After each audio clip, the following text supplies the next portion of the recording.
A falta de água potável é um problema global para toda a humanidade. A cada ano, esse problema é sentido de forma cada vez mais aguda. Apenas 3% da água da Terra é potável.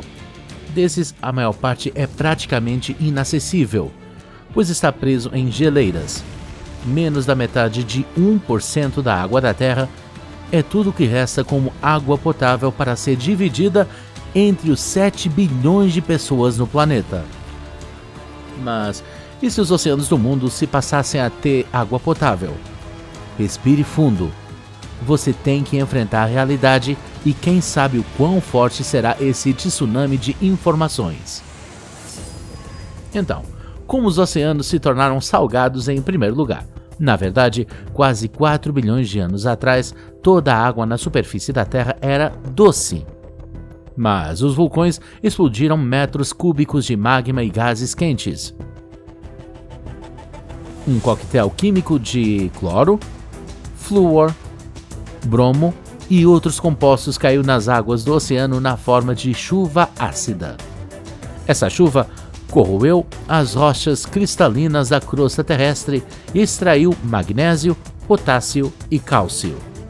Como resultado da reação química com rochas sólidas da Terra, os ácidos começaram a formar sais. Agora há tanto sal nos oceanos que, se você distribuí-lo por toda a Terra, essa camada teria a altura de um prédio de 40 andares. Então, e se voltarmos no tempo? Feche seus olhos. Imagine que você está no oceano. Praia de areia, sol quente e ondas turquesa. Você está com sede e então basta ir ao oceano, pegar um pouco de água com as palmas das mãos e saborear o sabor da água cristalina. O que aconteceria se essa fantasia ganhasse vida? Infelizmente, existem cerca de 22 mil espécies de peixes que requerem água salgada e água doce.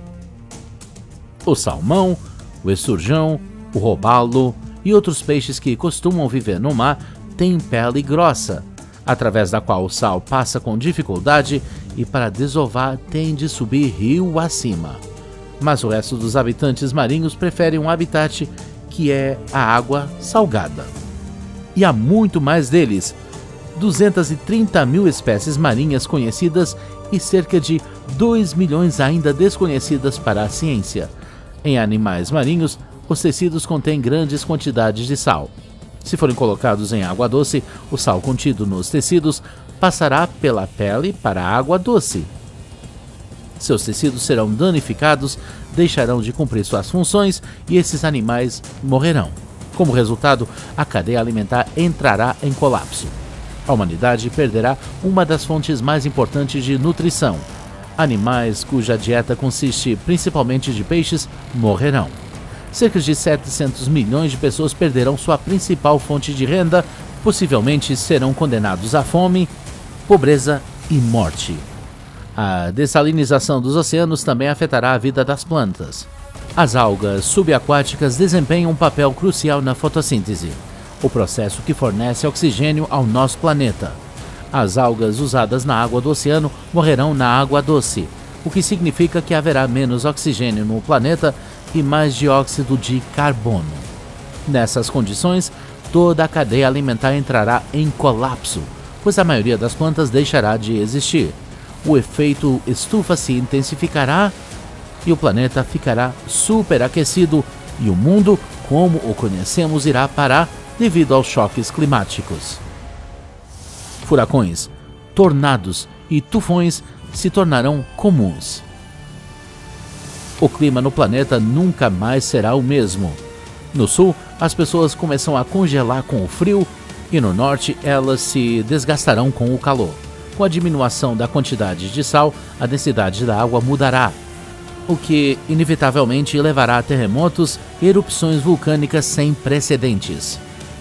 A água doce é menos densa, o que significa que a camada de gelo do Ártico cairá 10 centímetros na água e a maior onda de maré que o planeta já viu cobrirá a Terra. Mas é improvável que uma pessoa tenha que sofrer por muito tempo com desastres naturais. Muito provavelmente, o homem não permanecerá por muito tempo, depois do início dessa mudança climática, quando o mundo ficar sem plantas e habitantes marinhos. Então, você acha que tudo isso é um pouco exagerado? Infelizmente, o processo de aquecimento global já deu início à dessalinização do Atlântico. Cientistas acreditam que o aquecimento levará a uma mudança nas correntes atlânticas, o que significa que a água fria trará correntes para a região equatorial, enquanto a água quente correrá em direção aos polos, agravando o degelo das geleiras associado aos fenômenos atmosféricos.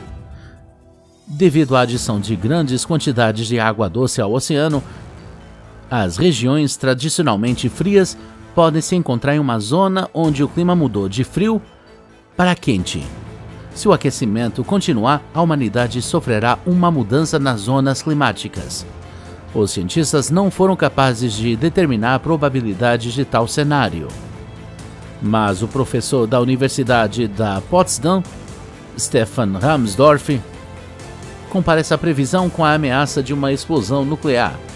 E mesmo que sua probabilidade seja de apenas 5%, é um sinal de alarme. As águas do Oceano Antártico ao redor da Antártica estão se diluindo em água doce. De volta aos anos 70, no gelo do mar de Weddell, os satélites registraram uma enorme área não congelante do tamanho da Nova Zelândia. Mas hoje não há nenhum vestígio disso. Os especialistas estudaram um grande número de medições feitas a partir de navios e robôs autônomos que flutuam no oceano ao redor da Antártica durante um período de 60 anos para entender por que esse fenômeno não apareceu novamente. Os resultados mostraram que desde 1950 a superfície do oceano tornou-se cada vez menos salgada. Essa camada de água doce na superfície do oceano evita que se misture com a água quente embaixo dela. Como resultado, o calor das profundezas do oceano não pode subir e derreter o gelo de inverno da Antártica. E, portanto, aquela Polínia sem gelo, de acordo com os cientistas, pode ter sido a última no Oceano Antártico. Mas se é impossível dessalinizar todo o oceano mundial, é possível obter água doce do mar em volume controlado? Parece que pode ser difícil remover 35 gramas de sal de cada litro de água do mar, não é? Mas, sim, já existem tecnologias para transformar água do mar em água doce. Só que, apesar de todos os esforços feitos, a dessalinização da água do mar continua sendo um empreendimento caro. A destilação e o método de osmose reversa requerem uma grande quantidade de eletricidade e os sistemas de purificação rapidamente se tornam obstruídos e, portanto, inutilizáveis.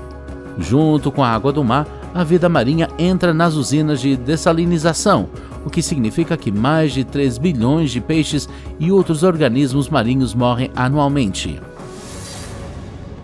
E, além disso, os resíduos concentrados da dessalinização são despejados na água, o que afeta adversamente a flora e a fauna marinhas. Mas os cientistas continuam trabalhando para melhorar a tecnologia.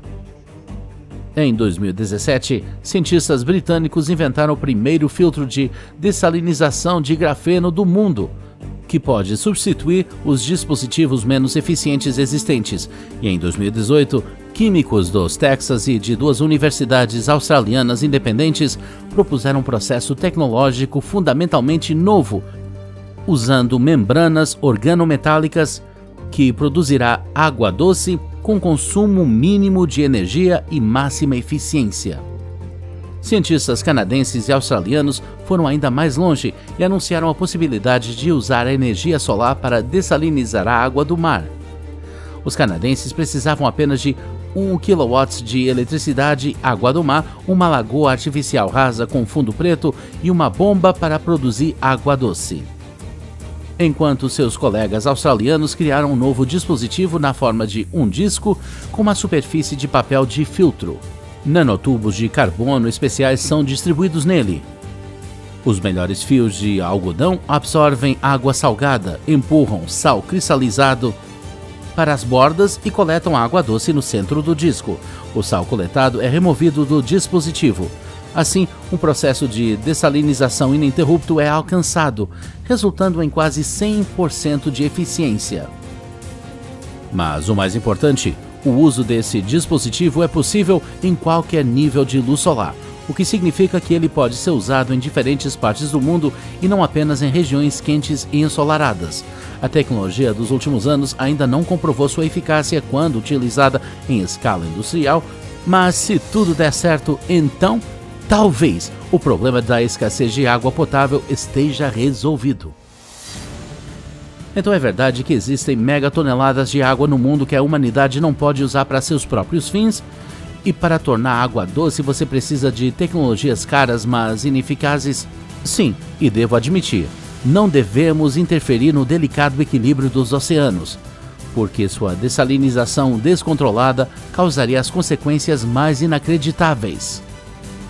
A melhor solução é cuidar do abastecimento de água que temos agora, para que nossos filhos, netos e bisnetos não tenham que se perguntar onde conseguir água para beber ou morrerem de sede. E o que você está fazendo do outro lado da tela agora para economizar água? Deixe-nos saber nos comentários. E se você gostou do vídeo, a melhor forma de nos agradecer é dar uma curtida e se inscrever em nosso canal para não perder o próximo lançamento emocionante.